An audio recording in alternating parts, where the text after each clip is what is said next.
too. Don't you think it's time you get 400 times your money to trade with? For the first time in South Africa, ACM Gold and Forex Trading introduces spot Forex and gold trading. The opportunity of trading Forex in the $4 trillion a day market and enjoy these benefits. Free induction training. Log in and copy professional traders from around the world. Trade online in gold and Forex using local deposits. So do yourself a favor and join ACM Gold and Forex Trading now. Contact your broker and call 08611 Trade. ACM Gold, the opportunity.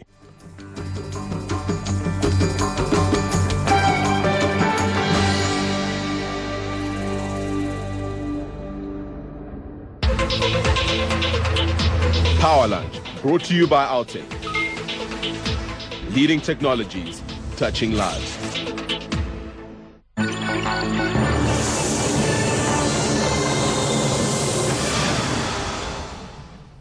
Welcome back to Power Lunch. I'm Lindsay Williams in the Cape Town studio. In the Joburg studio is Philisiwe Buthelezi, the CEO of the National Empowerment Fund. Here's the reason for this interview. Let me read it to you. The National Empowerment Fund is hosting a delegation from UK Trade and Investment, UKTI, at the NEF offices tomorrow. Among the activities will be the formulation of a joint fundraising and management partnership between the UKTI and the NEF. Philisiwe, thanks very much for joining us. What is your history between the NEF and the UKTI? I think we were approached by the British companies, just maybe to go a step back. You'll remember that in terms of the BEE policies in the country, we're saying to the multinationals that, especially multinationals who are not able to dilute at an ownership level, that there's an opportunity for them to make a contribution through what we call the equity equivalence. It's an initiative that addresses the needs of the multinationals or foreign investors in South Africa. So basically what that entails is a possibility, for instance, by those multinationals to actually support our enterprise development initiatives in South Africa. So when they say to us they're not able to do it at an ownership level, we work with them to actually identify opportunities for investment, especially in the SMME sector in the country. So this is a specific targeted money flow, if you like. It's not just that they give you money and then you distribute it. You come up with specific reasons for this money to come in and then you employ that money.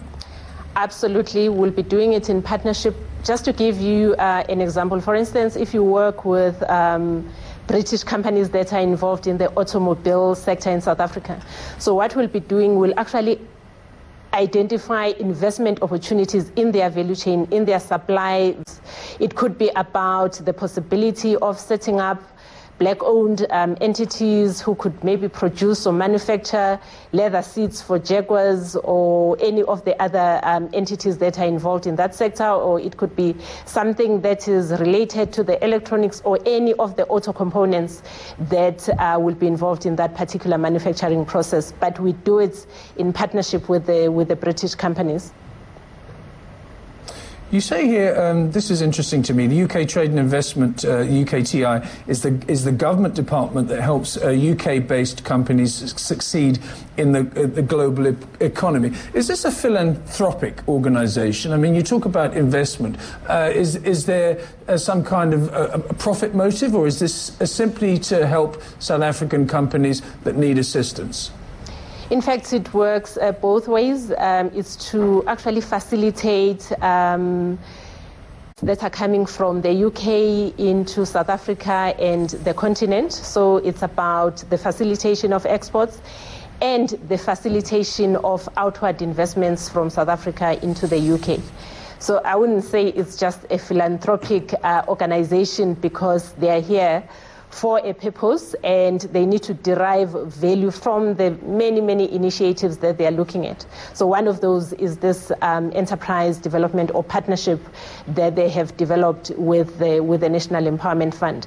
But you'll remember that the National Empowerment Fund is also owned by the South African government, so there are a lot of synergies between what the UKTI is doing and what the NEF is trying to achieve. What are you going to try and achieve at this meeting, which is just about to occur? Do you have a specific agenda, and can you tell us what that agenda might be? So we have the Trade Commissioner, Andy is with us. I'm from the meeting as we currently speak. And we have about 40 British companies that have a presence already here in South Africa.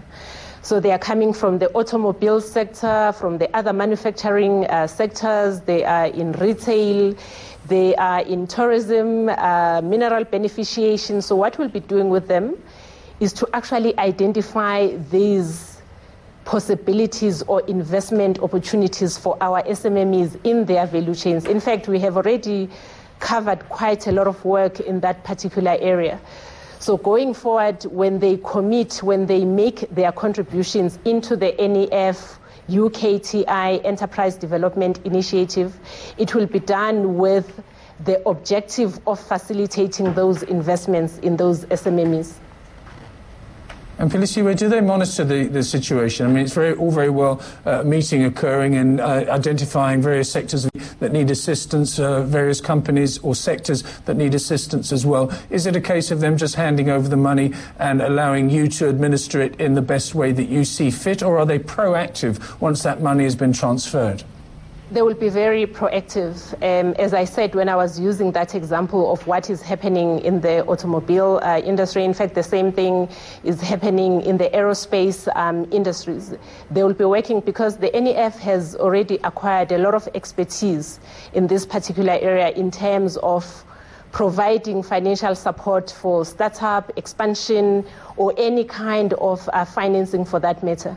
So, but when you look at these companies, some of them, they want to focus on their core business, but they are saying they would be willing, because sometimes when you say to your British companies that there's a need for them to also go and invest in the rural areas, they wouldn't even know where to start because they've never actually been in that particular environment. The NEF is bringing the track record, the expertise, because this is the kind of expertise that we have already developed internally as an organization. Surely they wouldn't do it with anybody else in South Africa. It's because of our track record that we have developed for ourselves that they came to us and said, NEF, we actually want to work with you. In fact, we are working also with other countries like France in the renewable energy space, where last week we took a group of about 15 black empowered companies to France for them to just go and learn a wide range of issues about the renewable energy space. So we're not doing it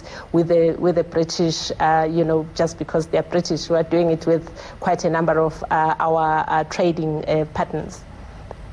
But just give me an idea, just very, very finally, Phyllis, if there was a league table of people that you engage with and that provide funds for the NEF South Africa, where does the UK rank in the league table? Sorry, I missed that question. Just how important is the UKTI to the NEF in terms of the amount of money that comes into South Africa on an annual basis? Are they quite high up? Are they one of your most important partners? I think, even when you look at the economic situation in South Africa, if you were to actually rate our trading partners or our investment partners, the UK, if you were to rate our trade relations with them, I think they're still in the top 5 countries. I don't know whether it happened because they colonized South Africa, but they have been ranked as one of the most important trading partners for South Africa. So what we are doing as the NEF, is very easy because there is already a partnership between the British and the South African government. So if you look at the level of investment they've made, they are actually they are estimated at hundreds of billions of rands that have already gone into the South African economy. So what the NEF is doing is tapping into what currently exists in the economy. They are very keen, they are very excited. In fact, even their Minister of Trade and Industry, when he visited South Africa a few months ago, invited the NEF and we had bilateral discussions with him. So I think it shows the level of commitment that is coming from their side. Very good luck with that meeting tomorrow, Philisiwe. That's Philisiwe Buthelezi, the CEO of the National Empowerment Fund. Let's go straight now to an SA consumer survey. I mean, the economy and demographics and economic situation of the South African consumer is changing rapidly. In the Joburg studio of Power Lunch is Cami Naidu, the head of the Information and Research at the Finmark Trust. We're going to talk about Scope, which is an SA consumer survey. Very much for joining us this lunchtime. It really has changed quite a lot, hasn't it, over the years, the state of the South African consumer and our consumption trends. It's a massive survey that you've done, but maybe you could just tell us the key findings to start with. Sure. The FinScope survey has been running for a period of 10 years in South Africa now, and has become quite well recognized in the South African financial services sector. I think what's been particularly interesting for us is to be able to measure the change over a 10-year period in the financial services landscape. The big things coming up is the 4% increase in banking from 2011 to 2012. This has largely been driven by the by the social grant consumers coming onto the system.